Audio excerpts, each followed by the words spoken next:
इस बात को याद रखना कि मैं बहुत जल्दी मर जाऊंगा। मुझे अपनी ज़िंदगी के बड़े निर्णय लेने में काफ़ी मददगार होते हैं, क्योंकि जब मैं एक बार मौत के बारे में सोचता हूँ तब सारी उम्मीद, सारा गर्व, असफल होने का डर, सब कुछ गायब हो जाता है। सिर्फ वही बचता है जो वाकई में ज़रूरी है। ऐसा कहना है दुनिया के सबसे प्रभावशाली एंटरप्रेन्योर स्टीव जॉब्स का, जिन्होंने अपने संघर्ष के दम पर वह मुकाम हासिल किया जो कि हर किसी के बस की बात नहीं है। एप्पल कंपनी के को फाउंडर इस अमेरिकी को दुनिया सिर्फ एक सक्सेसफुल एंटरप्रेन्योर, बिजनेसमैन और इन्वेंटर के रूप में ही नहीं जानती, बल्कि उन्हें विश्व के मोटिवेशनल स्पीकर्स में से भी कहीं ऊंचा दर्जा प्राप्त है। स्टीव जॉब्स का जन्म 24 फरवरी 1955 को कैलिफोर्निया में हुआ था। स्टीव की मां कॉलेज में पढ़ने के दौरान ही स्टीव को जन्म दिया था और तब तक उनकी शादी किसी से नहीं हुई थी। इसी वजह से वो स्टीव को अपने पास नहीं रखना चाहती थी और उन्होंने स्टीव को किसी को गोद देने का फैसला कर लिया। स्टीव जॉब्स को कैलिफोर्निया में रहने वाले पॉल और कार्ला जॉब्स ने गोद लिया। पॉल और कार्ला मिडिल क्लास फैमिली से थे और उनके पास ज़्यादा पैसे नहीं हुआ करते थे। फिर भी वो स्टीव की हर ज़रूरतों को पूरा करते थे और उन्हें सबसे अच्छे और महंगे स्कूल में पढ़वाया। स्टीव की प्रारंभिक शिक्षा मुंटालोमा स्कूल में हुई और सन 1972 में अपनी कॉलेज की पढ़ाई के लिए ऑरिगन की रीड कॉलेज में एडमिशन ले लिया, जो कि वहाँ की सबसे महंगी कॉलेज थी, जिसकी वजह से उनके माता पिता हर प्रयासों के बाद भी उनकी फ़ी नहीं भर पाते थे। स्टीव को भी अपने परिवार वालों को प्रॉब्लम में देखकर रहा नहीं गया। उन्होंने फ़ी भरने के लिए वीकेंड्स में कोल्ड ड्रिंक के बॉटल्स बेचना स्टार्ट कर दिया और पैसे की कमी के कारण पास के मंदिर में जाकर वहाँ मिलने वाले मुफ्त खाना खाने लगे। अपने होटल का किराया बचाने के लिए अपने दोस्त के कमरों में ज़मीन पर ही सो जाया करते थे।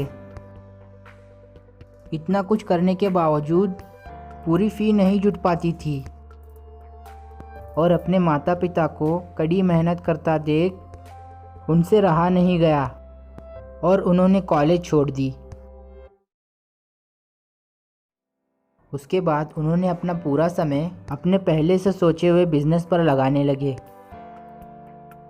स्टीव ने अपने स्कूल के दोस्त बोजनियाद के साथ मिलकर अपने पिता के छोटे से गैराज में ऑपरेटिंग सिस्टम मैकिन्टोश तैयार किया और इस ऑपरेटिंग सिस्टम सॉफ्टवेयर को बेचने के लिए एप्पल नाम के कंप्यूटर का निर्माण करना चाहते थे, लेकिन पैसों की कमी के कारण वो ऐसा नहीं कर पा रहे थे।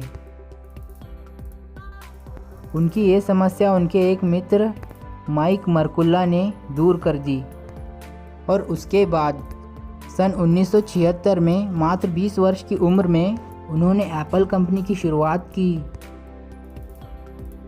स्टीव और उनके मित्रों की कड़ी मेहनत से देखते ही देखते कुछ सालों में एप्पल कंपनी एक छोटे से गैराज से बढ़कर $2 अरब और 4000 कर्मचारियों वाली कंपनी बन गई थी।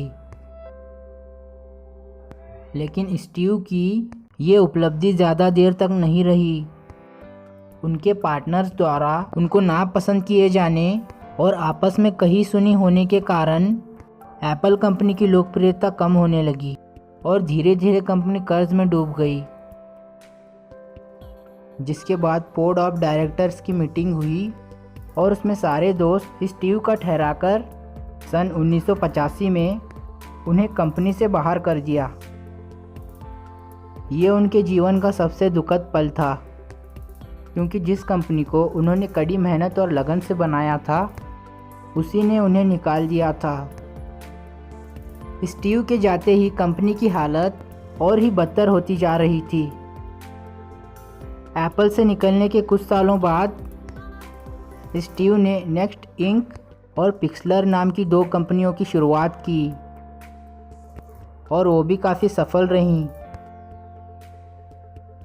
एप्पल अब धीरे धीरे टूटती जा रही थी, और ऐसा देखते हुए एप्पल के बोर्ड ऑफ डायरेक्टर्स ने स्टीव जॉब्स से कंपनी में वापस आने की बहुत रिक्वेस्ट की। सन 1996 में स्टीव ने फिर से एप्पल ज्वाइन कर लिया और पिक्सलर को एप्पल के साथ जोड़ दिया। स्टीव अब एप्पल के सीईओ बन गए थे। जब स्टीव एप्पल में वापस आए थे, उस समय एप्पल में करीब 250 प्रोडक्ट्स थीं। उन्होंने आने के बाद अगले कुछ सालों में इसकी संख्या 10 कर दी और केवल 10 प्रोडक्ट्स पर अपना ध्यान केंद्रित करने लगे। उनका मानना था कि प्रोडक्ट की क्वांटिटी नहीं, क्वालिटी में ध्यान देना चाहिए। और फिर सन 1998 में उन्होंने iMac को बाज़ार में लॉन्च किया, जो काफ़ी लोकप्रिय हुआ। और उसके बाद एप्पल ने फिर कभी पीछे मुड़ के नहीं देखा, और फिर iPad और फिर आईफोन भी लॉन्च किया। 5 अक्टूबर 2011 को पैनक्रिएटिक कैंसर के कारण कैलिफोर्निया में स्टीव जॉब्स का निधन हो गया, लेकिन आज भी उनकी लोकप्रियता पहले की तरह ही बरकरार है।